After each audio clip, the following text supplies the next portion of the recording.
Hello everyone.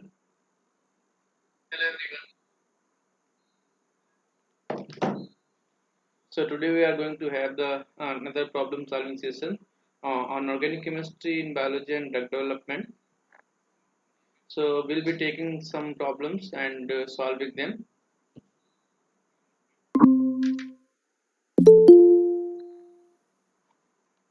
So first, as in this week lectures, you might have read about what's the metabolites. So metabolites are the intermediate and products of the metabolism. Primary metabolites are essentials for the proper growth of microorganisms and secondary metabolites are formed near the stationary phase of growth and are not involved in the growth, reproduction, or development. So there are two types of metabolites: primary metabolites and secondary metabolites. Primary metabolites they are involved in the normal growth, development, and reproduction. However, in secondary metabolites they are not directly involved in these processes. The examples of primary metabolites are carbohydrates, fats, and proteins. And for the secondary metabolites, they are alkaloids, tannins, resins, gums, and latex, etc. Primary metabolites are not poisonous, and however, some of the secondary metabolites can be poisonous. So, first problem is what's the initial building block would be required in order to generate the following deoxyerythroindole analog using genetically modified cells where KS1 domain of DBS has been inactivated. So DBS is 6-deoxyretronolide B synthetase. So this is this molecule. I mean, it is a building block for synthesis of uh, erythromycin. So if you see the building block A, B, C, and D.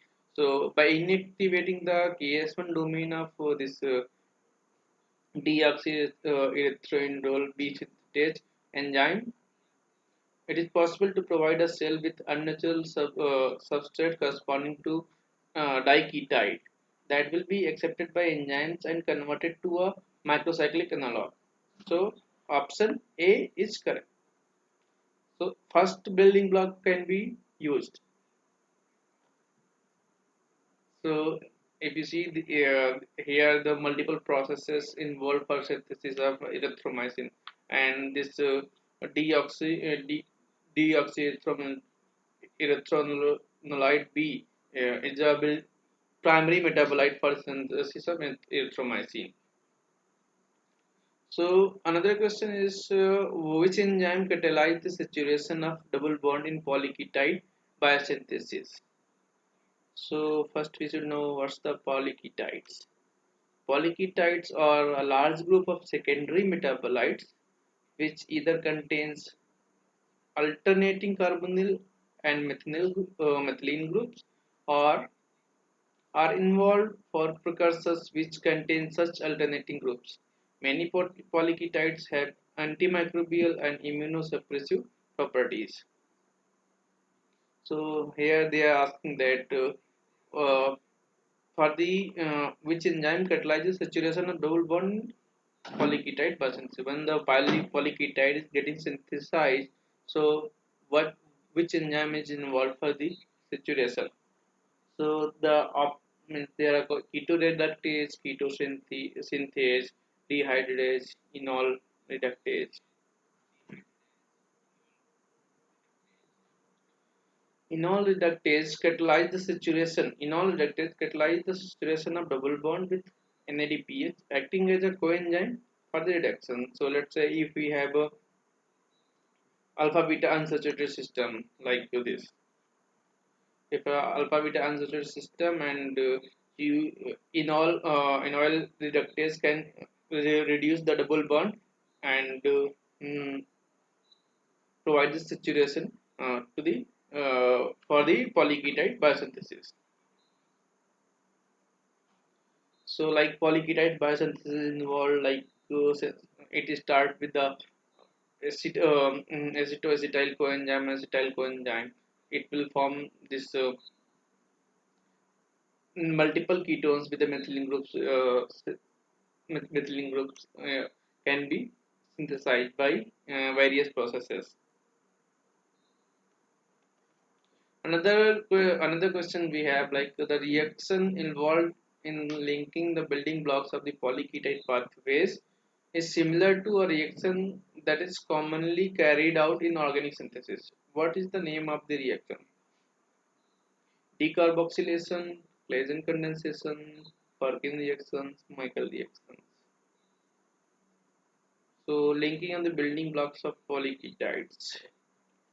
Here the option is B, correct. Claisen condensation takes place between two esters to produce beta keto esters. So let's see what's the Claisen condensation. So in Claisen condensation, you have active methylene and alpha proton or acidic that will be that can get deprotonated by using base, and then it can create a nucleophile, and that nucleophile can attack to the another ester, and the leaving this another ester leaving group can leave and can generate this beta keto ester. So polyketide synthesis, this Claisen condensation is uh, being done.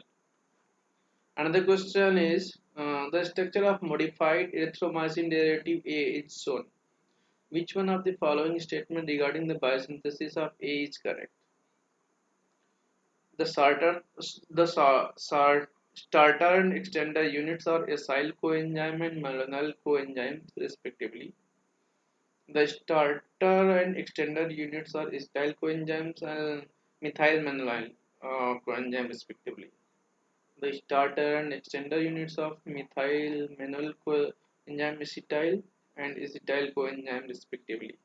The starter and extender units are malonyl coenzyme acetyl and acetyl coenzyme respectively. So they are basically asking what's the starter and the extender units for the synthesis, while synthesis of the erythromycin.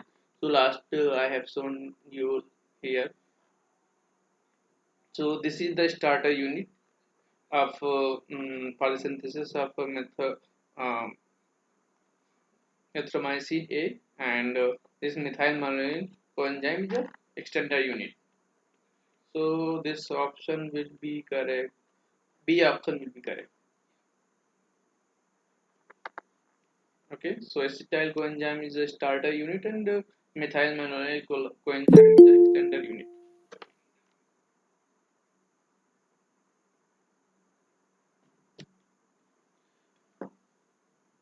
Okay, so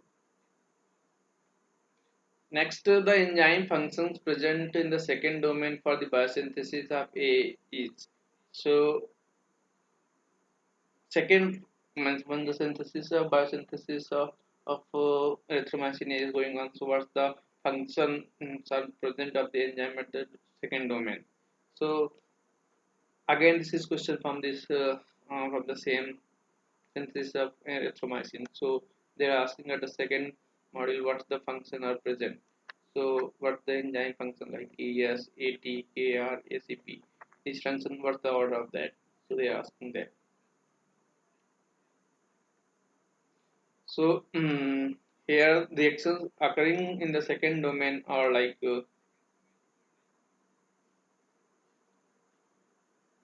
KS, KR, AT, and ACP. These are the enzymes.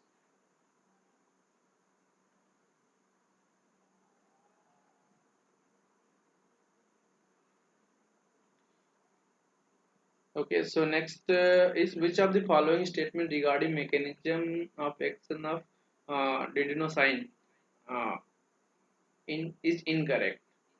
So adenosine is a nucleoside analog of adenosine. Okay, within the cell, adenosine is phosphorylated to the active metabolite of D, uh, dideoxyadenosine triphosphate DDATP by host cellular enzymes. Adenosine is converted fast to monophosphate only by viral kinases. Within the cells, adenosine act as acted as a chain terminated by incorporation and inhibit the viral reverse transcriptase by competing with natural DATP. So in this case, like adenosine can be converted not only by the viral kinases. So option C is incorrect.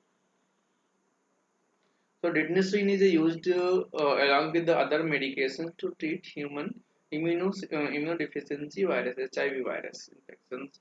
Adenosine is a class of medications called nucleoside reverse transcriptase inhibitor. It works by decreasing the amount of HIV in the blood. Adenosine is phosphorylated to active metabolite that compete for incorporation into viral DNA. They inhibit the HIV release transcriptase enzyme competitively and act as a chain terminator of DNA synthesis.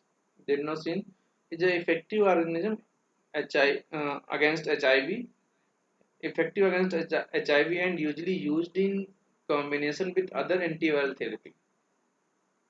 So this adenosine can get phosphorylated first with many kind of kinases, not only viral kinases, and then this uh, adenyl, it will get again this adenyl synthesis and lyase, and again this it will go to diphosphorylate, then triphosphorylate. Next question: which of the following statement is correct regarding the anti-HIV drugs Indanvir and this nevirapine? So the first one is a reverse transcriptase inhibitor, while second is a nucleoside inhibitor of reverse transcriptase. First is an inhibitor of HIV proteases, and this nevirapine is a nucleoside inhibitor of reverse transcriptase. So basically, they are asking means how what's the mechanism of action for these both inhibitors.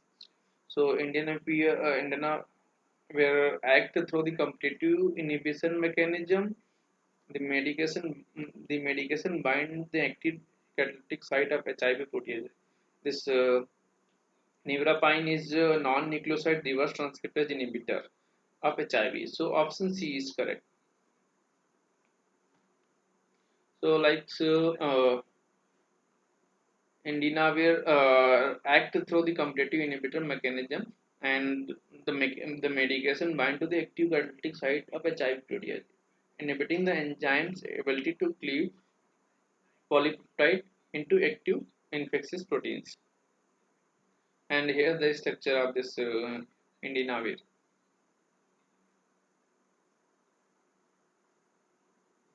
Okay, so like this nevirapine is a non-nucleoside reverse transcriptase inhibitor of HIV1, and it binds directly to the reverse transcriptase and blocks the RNA dependent DNA polymerase activity by causing the disruption of the enzyme catalytic sites. Okay, so next question we have, which ones of the following natural products belong to the class of polyketides?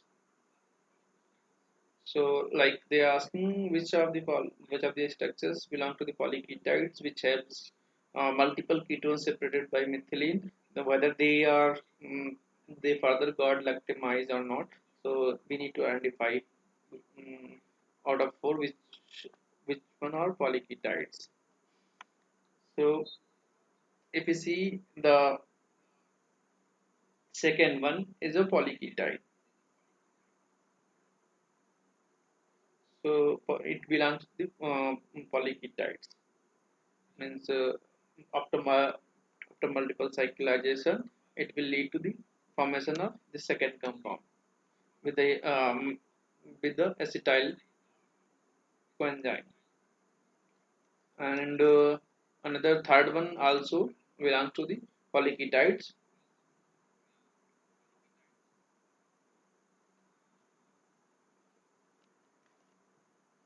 Next, it is like Isopenicillin N is a first metabolite obtained from the fermentation of any penicillin producing fungi. And the enzyme isopenicillin N synthase carries out a double cyclization of tripeptides LLD ACV in presence of molecular oxygen and Fe2 plus. The transformation is shown below. So, the question is, which of the following statement is correct regarding penicillin biosynthesis? The transformation involves the two electron oxidation. The CN bond is the form first followed by CES bond formation. Molecular oxygen is a co-substrate. Fe2 plus act as a cofactor.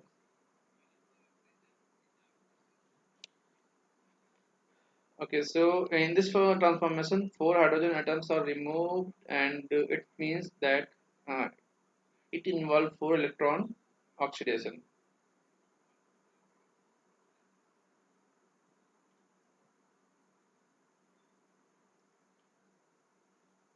Okay, so one one hydrogen from here and one hydrogen from here,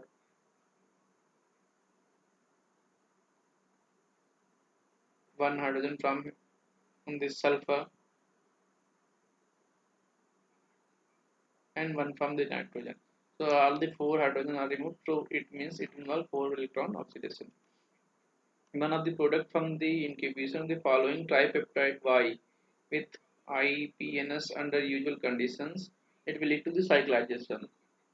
So what will be the product? So after leading to the cyclization, this this can first this ferric oxide can react with the sulfur, and then it will lead to the cyclization. It can generate a radical, and then it can lead to the cyclization. So option B is correct. Next option is penicillin is produced biosynthetically from L-cysteine, L-valine, and L-alpha amino adipic acid. Let us assume that the biosynthesis pathway could accept different amino acids from the given compound. First to four. Identify the penicillin analog G that might be formed if valine was replaced by alanine, and penicillin analog H if cysteine was replaced by serine. So they are basically asking the biosynthesis of the penicillin involve valine, cysteine, and alpha adipic acid lead to the synthesis of pen, this penicillin analog. And once you substitute this valine to the alanine, what could be the product? And another case, once you substitute this cysteine to the serine, what could be the possible product? So for knowing this, we should know the what's the mechanism for the biosynthesis of penicillin, right?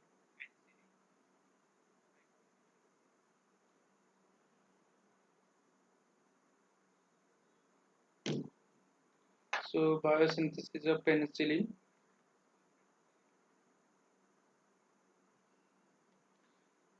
it involves like alpha amino adipic acid, L-cysteine, and valine. So the synthase they will form the tripeptide first, and after forming the tripeptide, it will get cyclized, and after cyclization, this phenyl acetyl coenzyme acetylide this amino group and lead to the formation of penicillin G. However, you can see in case of if we substitute this valine group, then you will have a 2 methylene over here instead of 2 2 hydrogen here instead of 2 methylene. This will be another analog of penicillin. And in case of once we substitute cysteine to serine, so sulfur will be substituted to the oxygen. This will be the another analog of penicillin. Okay, so that's all for today. Thanks a lot for joining. If you have any questions, any query, you can write to me directly regarding presentations. Here I'm giving my email address so you can ask.